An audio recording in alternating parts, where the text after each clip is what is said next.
Hello and welcome to yet another episode of Foulkes and Sons. Today it is VE Day, and we thought what better way to celebrate the end of the war than with a large Cuban cigar.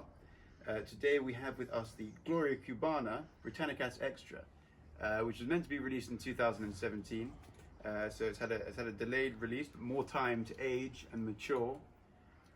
So we're looking very much forward to smoking it. I must say I've had a couple prior to this. One I didn't enjoy. By way of training. By way of training. One I didn't enjoy, the other I did enjoy. So hopefully I enjoy it once again. We'll It's had a sort of checkered history, hasn't it, this one a bit? Yeah, when I first had it, I thought it wasn't very nice at all, and then actually I've had it thrice. Really? First time I didn't like it. Second time it was bad construction, and it started kind of burning through the middle. Ah. And then the third time I enjoyed it, so this time hopefully should be like the third time. Or, I'm getting already, it's quite farmyardy almost, you know, it's sort of savoury, spicy maybe. Farmyardy, I like farmyardy. Well, it's kind well, of... they're all made in, yes, there were 60,000 made by 6 people, and they're all made in quite a small factory. It could be the farmyard. Could be the farmyard, but you know what I mean, it's like a sort of good burgundy. You don't really drink too much good burgundy. I hope that while you introduce, we've got this very patriotic setting. We have the Antigone portrait of Her Majesty the Queen. We have the Union flag, which is beautiful vintage flag from the collection of Freddie Foulkes, the art director.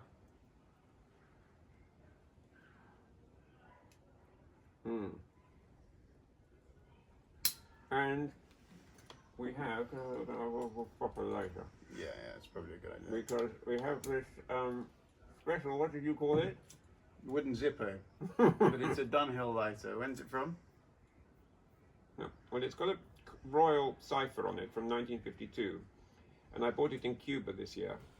And they told me that it was the property of Batista. What a world we live in. What a world we live in. Do they have any evidence? Well, you know, I believe almost anything I'm told. Fingerprints of Batista himself. But they also told me it belonged to Machado, who was already been deposed by the time that Elizabeth was crowned. So I said maybe it was Columbus's as well, and they said no, it's definitely Batista. I was mistaken. It's an unusual lighter, I thought. It's great. You shouldn't really use it for cigars though, because it takes the fluid, the petrol. Got quite an aroma to it. Have you got yours going at last? Look at that. There we go. So it's a 48 ring gauge. It's a little over 5 inches in length. So 137 millimeters long. As you can see, it's a double Figureado. It's tapered at both ends, which is nice to see. A very classic size. And yeah, mine's smoking well. Yours is having a bit of a tough time getting going, and you're burning through the side there. Yeah, maybe I ought to set fire to it again. What's interesting about these is, I'm never a huge fan visually of. I mean, I don't know what it is that sort of puts me off slightly. If I have a choice, I'm always unlikely to choose a Figureado. But they're usually better rolled because they're more difficult to roll. So they get better rollers to do it. Better torsadors. With the straight-sided cigar, you have you roll a cylinder of tobacco, chop it, and then you put the wrapper on and put the cap on. With this, they have to roll it into a point. At both sides. Well, so I mean, this one even more difficult to do. No. They've done it beautifully. Yeah. So when you have a point such as we do, or is this a slightly flathead? I mean, this is technically. It's a cabeza tombada. Cabeza tombada, exactly. The what's that? Sloped shoulders or something, isn't it? Or fallen head. Fallen head, something like that. Yeah. Yeah. Which is when it's not pointed like a pyramid is, but it's kind of rounded at the top. It's rounded but sloped. Sloped. There's also something else I was going to say about this brand. Oh yeah, so they were rolled in I think just after the revolution in Cuba. They disappeared for a bit. They're around, I think, since 1885, prior to that, and gone through a couple of different owners. The Cifuentes family, I recognise their name. They bought the brand. They had Bolivar at the time as well. And I think they're all being rolled at the Britanicas factory. but now they're not rolled there anymore. These were rolled in one of those regional factories. These were rolled in one of those little farm yards. I do like them. I go out sometimes. I love discovering these little factories because, first of all, even if you're 40, 50 minutes outside Cuba, outside Havana, it's a completely different feel. You have far fewer motor cars. You have rickshaws. You have horses and carriages. And you go into the factory, and the director's office will have maybe a computer in it, but no power, and a telephone, but no connection. So you have the kind of appurtenances of office without necessarily any of the functionality. These in the little farmyard. Yes, but they're not really factories. farmyard factories. I mean, they're a small factory, but they're much less grand than the ones in Which Central is quite Havana. nice, I can imagine. Yeah. Well, you also get people when they get given a chance to roll a regional or a special or something like that. They really take it as a great sense of pride for them. You sense that the sense of the revolution is still stronger in the countryside. Yeah. And also you have the sense that there's more of a esprit de corps, more pride in these things. Not that there isn't pride in the work in the factories in Havana, but they're smaller towns, they're smaller factories. It's a different sort of. And they're looking for a chance to kind of get a chance in the limelight. I remember I once went to So it's almost like the X Factor, having rollers come up, and then move on to the larger factories. Maybe it is like the X Factor. Not being an aficionado of the X Factor, I don't know, but it's just like the X Factor. The way they start in the farmyard as well. It's very similar. oh, What flavors are you getting? I started with a sweetness, or I can almost liken to vanilla, vanilla-esque. woody. I definitely have a woodiness Oh, to it the now. woody. Oh, you would have woodiness. What was it? Someone in a book I was reading, not your book, was saying that it's so much wood I got splinters on my lips. Or Oh, something like that's a that. good one. That's a very good one. Who told you that? It's in the. I don't know. We don't have the book here, so it must be in your book in that case. No, but that's brilliant. That's That's, a a good line. That's a one. great line. That's Whoever a read great that, line. it's a great line. Yes, I'm getting a woodiness, slight saltiness. But we ought to then start talking. Look at the ash forming on yours exquisitely. Yeah. Very symmetrical. Mine's looking a bit like a kind of blunt stick. But yours is forming perfectly. It's a lovely striated ash there with that kind of Striated, yes. almost that sort of. What are those funny houses called in southern Italy that are sort of have a kind of semi-domed roof to them? But it reminds me of those a bit. Yeah, I know those very well. Yeah, from my travels in Italy. I was wondering actually whether we should do maybe Alexandra. You know my wife Alexandra, your mother. Oh, yeah, Yes. She's already filmed some behind-the-scene footage viewer, which I will be Oh, behind the scenes, yes, that will be coming out sometime. Yeah. Maybe even later. Certainly not now, Not but now. later. But anyway, look at her. It's a shame we didn't time it with the flyover of the red arrows. Red arrows, yes. That would have been quite something. Yes, but we must be careful on the Sunday night broadcast because this is a bonus broadcast for you. This is a VE Day special. The actual normal broadcasting time, we have to be very careful because Boris has called me, because he's making some big announcements about lockdown and the coronavirus on Sunday. You can't have people watching us instead of... Exactly. I mean, I thought it was our national duty, really, to be good citizens and to move the time of our broadcast to accommodate number 10 and their requirements. I felt that... I thought it was Boris who was our single viewer. Well, yes. I mean, if you... Boris is a genius. I mean, I love Boris. He's a very nice man. You've got to be careful what you say. No, but he's great. I yield to no man in my respect and praise of it. As you know, I think he's great. What you must remember, Max, is for those of us who went to Oxford, it's almost the best thing we've done in our lives. At least he's gone on to do something even better than that, become Prime Minister. Wasn't he talking to kind of busts in Oxford and stuff? I don't know. I don't know. I don't I think he recall was that. chatting with Roman busts. No, I used to go to his office in the. He had an office, did he? He had an office as president of the Oxford Union, and I used to go in there and drink creme de menthe from the. What's creme de menthe? All he had left. What is it? it's the creme de menthe, as it suggests, is made with mint, and it's alcoholic, but it's Alcoholic mint juice. yeah. Ah, Basically, like toothpaste, alcoholic toothpaste. yeah. I mean, as far as I remember, it's been a while since I've had to drink any, but there was always unaccountably that was always left over on the drinks tray, and I would go in there occasionally and help myself to a tumbler or so of creme de menthe. Sounds great. Really. Breakfast, good breakfast drink. I always found. Living the life. Oh, those were the days. Eddie and Arcadia, Ego, and all that. Latin, very easy. One One of the easiest there is. You're one of the easiest. Boris actually did Latin. He did great. I think he did Latin, Greek, and probably other ancient languages such as ancient Egyptian and Cuneish. Maybe he should do his talk in Latin. That would be so good, wouldn't it, really. Coronavirus. Well, they're already Salve. Latin. That's already Latin. Salve populi. Salvete. Salve populi. Anyway, well, let us not sink to being in party politics here. Let us devote our mind to the noble leaf again. I've got a very nice ash on this. You have got a very nice ash. I've got virtually no ash here. And I've found in the past the blend's considered a medium to full body, but I don't find this quite as strong. Your construction, my cigar seems much. The construction is much better than yours, it seems. You've got a blockage somewhere, a plug. Your ash isn't quite as well formed. Okay, don't go on about it. Don't rub it in. You're quite right. I mean, it's.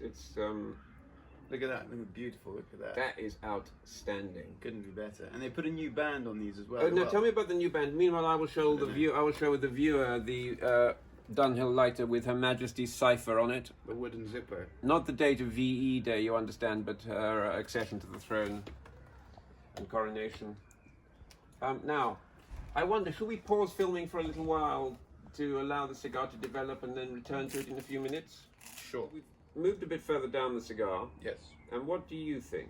I have noticed an increase in spice. However, it's not offensive. Could do with still more time, I think. It could do with more time to develop, harmonize, I suppose. If that's the right word there. Yes, I had a slight block in mine. You had a block and you I had to cut it again. I'm getting a much better idea now. It's you were saying bitter almost. I was saying almost bitter, but that might have been because I was having to draw a bit too hard on it. I think there is a sort of... Actually, I get that. Traditional flavour, we always mention grassiness, along with woodiness. Grassiness, slight, almost like a touch of Monte Cristo about it, in terms of that citrusy peel. Yeah, we could say, so grassy, my hay fever's coming on. Ah, I like it. How grassy, that grassy. Yes.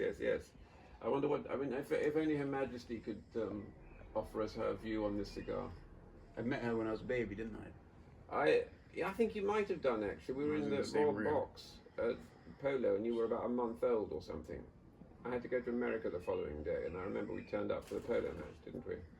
Didn't you put me under a table or something? As usually we did, yes. I got a picture of you, actually. You used to go and travel and put me in cupboards, didn't you, to sleep in suitcases? Not cupboards, no. Drawers. Drawers of a chest of drawers. Drawers or of a chest suitcase of or drawers. something, yes. No, you had to put me in the drawers because the suitcase lid was going to shut on me. That was the basic problem. And as a child, I wouldn't be able to And it was good that you weren't smoking cigars, because then there might have been a fire risk. Smoking in bed is not a good idea, even if you're a baby. Smoking in suitcase. Baby smoking. So do we have a verdict on this cigar? Tell me, did you tell me about the new band? I mean, tell me about the new name. Okay, so yes, you've got up till 2011, they had the second band on the regional editions for the UK saying Exclusiva Reino Unido, or Reino Unido, which is United Kingdom. But they changed that in 2011 because I think they said no one could pronounce it. Well, the English couldn't pronounce it. The English aren't very good with foreigners, you see, in the first place. I mean, it doesn't reflect terribly well on our nation, on our island nation's polyglot heritage, does it? Yeah. And so now they say Gran Britannia, which makes a lot more sense. Instantly understandable. Instantly understandable. Gran as in... You granular. haven't got people coming in and saying, look, mate, they've spelled Britain wrong and they've left the D off grand. Well, it's gran as in granular and Britannia as in... Granular earth. I know you like the Earth. granular earth. Britannia as in Brittany. Yes. Granular Brittany. No, I think this actually is probably, in terms of accessibility on a linguistic level, I would say that this is probably easier than the Reino Unido. Yeah. Well, I mean, actually, it makes sense because people are calling Partagas Partagas, you know, and then What else do they call? Cohiba. yeah, I've had the Bohiba Cohibe or something. eBay. I've had the Bohiba Cohibe instead of the Cohiba Cohibe. It's like the eBay, the eBay. What else have we had? BHK is obviously what they say when they can't pronounce Bahike. BHK. H. Upman is Hupman. Hupman. Hupman. What else do you have? Hupman. Hupman. We got. What else we got? I think that's about it, to be honest. Paul Laranyaga is Paul Laranyaga, whatever, you know. I got it wrong so many times to start with. And then what else? Paul El Rey del Mundo, is that relatively straightforward? That's quite straightforward, Bolivar obviously is Partagas. Yeah, Partagas is very good. I like that. What else is there that we have? Rafael Gonzalez, that's probably that's been called Marquez before. Marquez. Yeah, it says Marquez in the middle of the band. Yeah. Any Marquezes. Or was it the Romeo and Juliet asking for the 18...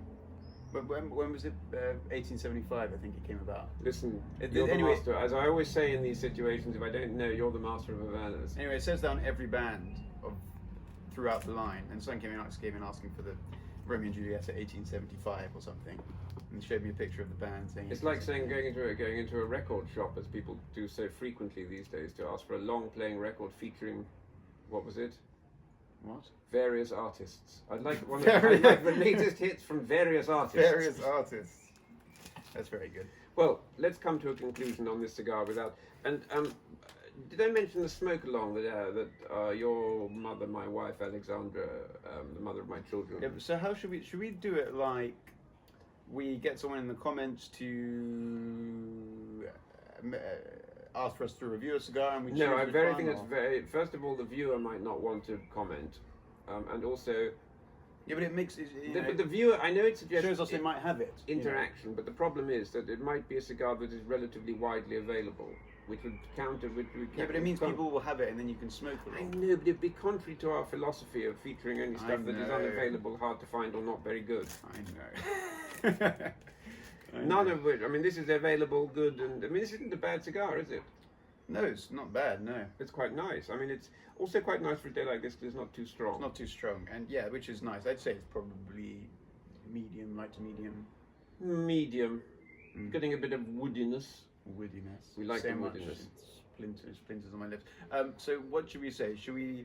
What's the smoke along? What are we doing next then? What are we smoking What we're next? doing, we've already recorded our next broadcast, which is a Chinese special, given the topicality of China at the moment. So I think that'll be quite hard to come by.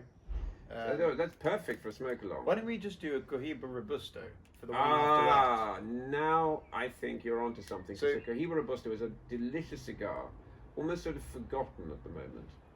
Yeah, it's just overpriced, which is a shame. No, it's not overpriced. It is costly.